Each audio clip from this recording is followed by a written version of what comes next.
A teaching on Buddha and the multiplication of the Buddha. Consciousness. Beloved Kuthumi, June 14, 2005. I am Kuthumi, having come again. According to the established tradition, I will give a teaching. However, your perception of this teaching can be difficult for your external consciousness.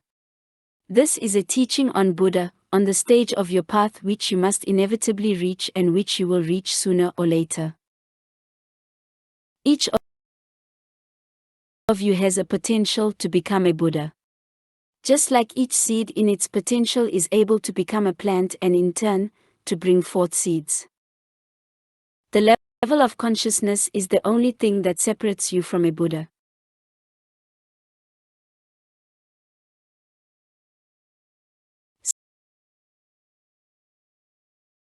Some seeds fall on good soil and sprout very quickly. Other seeds require considerable effort to germinate. However, you should never forget that all of you are in a garden where the gardener is the Lord God Himself. And He is a very caring gardener. Therefore, even if your becoming a Buddha requires great efforts from you, you will still become a Buddha. You cannot but become a Buddha, because this is a natural and obligatory stage of your development. Now I do not want to dwell on those souls who do not want to develop and follow the path that is planned for them. You know that, in fact, not all the seeds sprout. And there are a certain percentage of seeds that do not become mature plants. There are a certain percentage of plants that perish before reaching the fruiting phase. But you must know what to aspire to. And you must aspire to become a Buddha.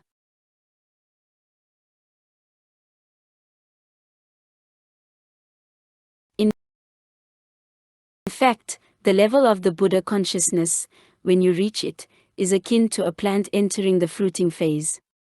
And when a human being reaches the level of the Buddha consciousness, he is able to give his consciousness to millions of beings who are at lower stages of evolutionary development. This is very similar to an adult plant scattering seeds. A Buddha sows the seeds of the Buddha consciousness within human beings. These seeds are in the dormant state within a human for some time. But there comes a period of time that is determined by cosmic terms, and the seeds of the Buddha begin to germinate in this human being. Buddha sows the sparks of his mind within human beings. The time comes, and these sparks of mind begin to germinate and become obvious. The seed of Buddha is hidden within each of you, the spark of reason that was sown in your being millions of years ago according to earthly measures. And now the time is coming when the spark of the Buddha consciousness begins to manifest itself. This is not like intelligence. And this is not like your abilities, which allow you to exist in the physical world. This is the reason that dwells within you and is identical to the divine reason. This is something inside of you that gives you an opportunity to reach the divine stage of development and become a God-man. Just as a seed sacrifices itself in order to enable a plant to appear, in the same way Buddha sacrifices himself to enable the seeds of mind to germinate in millions of living beings. This is the highest self-sacrifice that you become capable of when you reach the level of the Buddha consciousness. It was the self-sacrifice of the greatest beings of light, millions of years ago, that led to the fact that humanity obtained reason, and thanks to this reason became different from animals. You obtained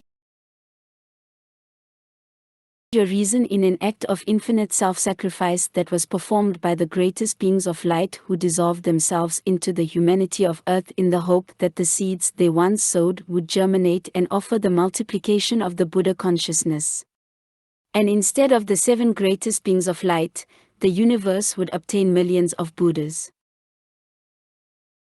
Thus, development takes place, and in this way the merits are multiplied. However, between the stage when the seeds are sown and the stage when the plant becomes fruit-bearing there is some duration, a natural period. For the humanity of Earth, these terms are many millions of years.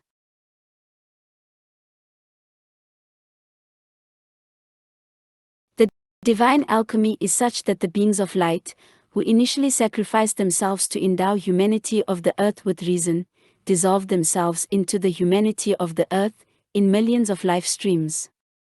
And they will be able to fully restore their identity only after all human beings, who will remain on earth by that time, have reached the level of the Buddha consciousness. In every Ascended Master there is a spark from a higher being of light, and when a person reaches the level of an ascended state of consciousness, he is able to return that spark of reason, which served as a leaven in the depths of his being and through which his development took place. The heavens rejoice with each ascension. Each ascension provides an opportunity to gain more and more integrity for those great spirits who endowed humanity with reason millions of years ago.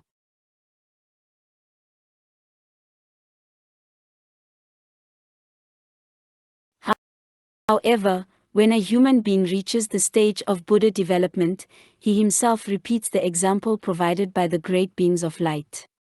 Each ascended master who has reached the level of Buddha consciousness has the opportunity to impart a particle of himself to those individuals who are still in embodiment and with whom this ascended master was karmically connected, and with whose life his history of existence on planet Earth was very closely intertwined.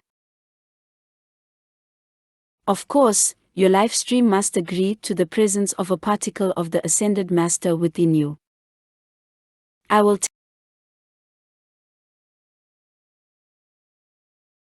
tell you more. Every prophet, messenger, or Messiah always had the presence of the higher beings of light within himself. Sometimes there was not one being of light, but several beings of light. The presence of the beings of light within the temple of an individual in embodiment is determined by the degree of achievement of that individual. You will not be able to endure the light of the presence of a high being within yourself if you are not ready, if you have not reached a certain level of purity of your four lower bodies and, accordingly, if you do not have a high level of vibrations corresponding to the achieved high level of consciousness. This knowledge that I am giving you today is not new knowledge. It was known and taught in all the prominent mystery schools and was echoed in many books and scientific works. Everything changes, and there comes a stage when what was accessible to very few advanced disciples is now accessible to very many. And only the level of your consciousness separates you from the opportunity to understand and fully appreciate the greatness of the Creator, His care for every living being, and the opportunities that the law of this universe provides for the development of all the souls inhabiting the universe. Today I told you a beautiful legend about Buddhas and the multiplication of the Buddha consciousness.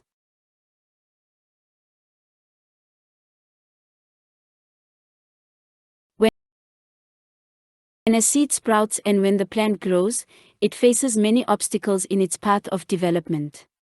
These are droughts, floods, the burning sun, and the insect pests. Each individual in his development on planet Earth faces many obstacles. Each individual has to overcome many obstacles. However, in order for you to grow in your consciousness, you need obstacles. You become a Buddha only when you overcome all obstacles. You become a Buddha only when you go beyond the framework of the illusory world in your consciousness. And now the most important thing I have to tell you. This teaching you have just received is a different view of the fall of Lucifer and the fall of the angels. And by the example of these two views on the same event, you can judge how unrecognizably the human mind can distort even the highest feat of the spirit. Truly, Everyone judges everything by himself, and everyone sees his own imperfections in everything. Therefore, which of the two legends your external mind accepts will tell you a lot about yourself. Every event that occurs in the material universe has the quality of duality. And the higher the level of your consciousness, the less and less negative you see in the reality around you, and see more and more positive, the divine. And when your consciousness is purified to a sufficiently high degree of purity, you will be surprised to find that everything around you has changed. And instead of the fallen angels that surrounded you and with whom you tirelessly fought, you will see human beings who suffer and need your help. But in order for the transformation in you and your consciousness to take place, you must wish to move along the path, you must put yourself under the winds of change, and not be afraid of anything. Nothing threatens you in your world except for the unreal part of yourself, which attracts all negative situations and circumstances to your world. I wish you to achieve enlightenment already in this life. All the ascended hosts and I are ready to serve you and provide all the necessary help. But never forget, it is impossible to provide help to an individual who does not ask for this help and who thinks that he does not need our help. Always remember that you are only children in the questions of knowing the divine truth, and at the current stage of the development of your consciousness, even the truth that I have given you today will seem incomprehensible and disquieting to you. But only a few years will pass, and every schoolchild will know about this truth. I am Kuthumi.